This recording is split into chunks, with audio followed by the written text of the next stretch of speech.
Tonight I'm going to talk about what it's been like to be a liberal pregnant person in Trump's America.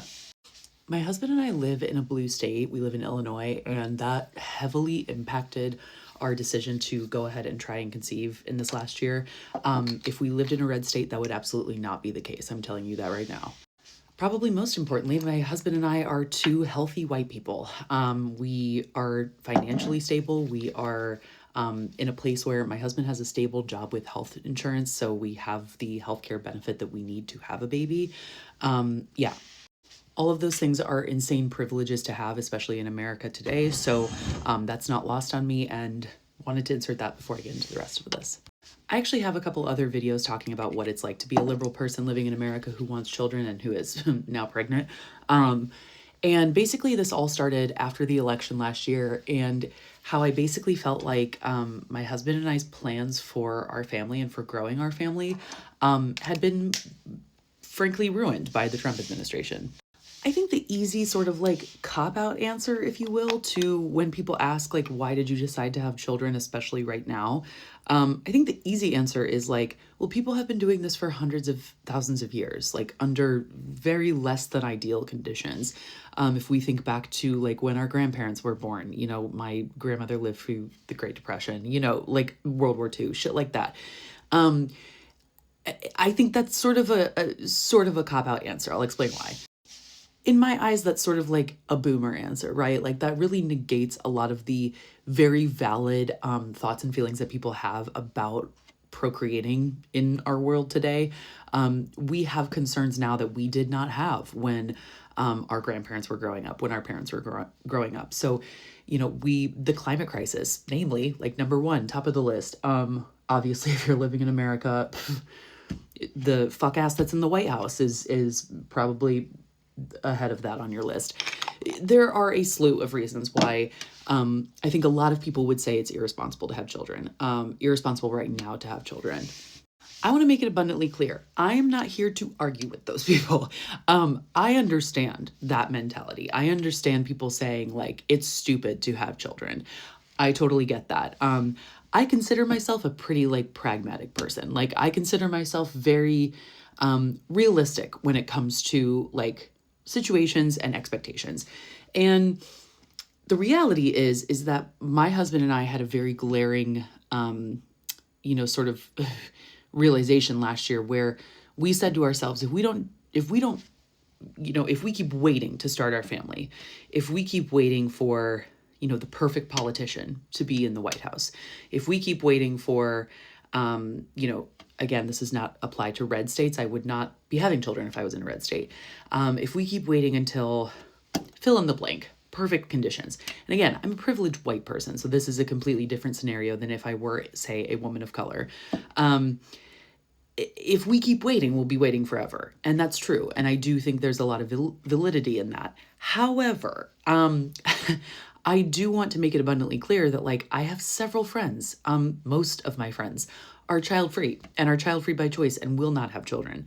I think that's a great way to live your life. Like I have always wanted children. I always say I feel like it was something I was just born with, like where you just have this really innate desire to be a parent, and to like bring other people into the world. I can't explain that.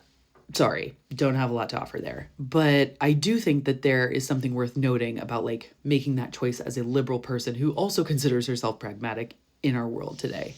When I started thinking about, after the election, like what does it mean to me to be a progressive? And what does it mean to actually be like a liberal?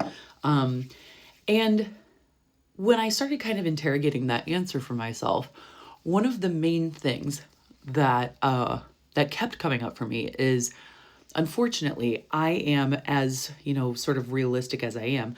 I also am not somebody who loses hope. It is what I will refer to as like, sometimes it's a cancer that I can't give up hope on things. And for better or for worse, that also applies to our world. It applies to our country. And I think that I think the sort of underlying thesis of being a liberal person, of being a progressive, is keeping that hope alive. It is an incredibly privileged place to be to be able to say, we're so cooked, we're fucked, we're never going to recover from this. That's a really privileged take. And I don't say that to be, I don't say that to like harp on anybody. I say that because I think that when we say things like that, it completely removes any responsibility and any agency that we have in making some kind of positive change. So there's that piece of it. No one knows this concept better than minority groups. They never had the privilege to give up hope. That's something that has stood the test of time. And so in my eyes, one of the major things about being a progressive is that you believe and you want to work for a world that is left better than you found it, that is left better for the future generations after you, because you do believe that there will be future generations after you. It doesn't necessarily mean that you're going to be some Grinch who like gives up all hope and is saying that, you know, the world will inevitably end in 2044, or like whatever the fuck your thing is. And I don't want to negate, you know, the realities of our situation, which is that, yeah, if we don't get a handle on the climate crisis, things will be very fucking bad. You know, those are all very real things that are happening. And also, I think that those truths can exist at the same time as saying to yourself, hey, I really actually want to I want to be a parent. I really want to help make the world better, and not make the world better by bringing a child into it, but making the world better by leaving it better than how I found it, how I came into it, for the generations that follow me, because I believe that somehow we will figure out a way to make it okay that these generations have a chance. So I know that's kind of a smorgasbord answer and like kind of a clusterfuck. The pregnancy brain thing is like such a thing, but that is how I feel about being a liberal person who wants children, who's currently pregnant. It is a really scary time. It's fucking terrifying. I would be lying if I said it wasn't. I can't imagine living in a red state right now. Like the fact that I live where I do and have the governor that I do and have, you know, even the mayor that I do, like those are all insane privileges I have.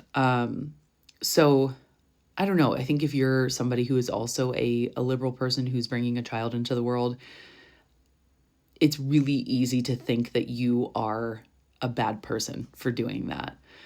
And I don't really think that's the truth.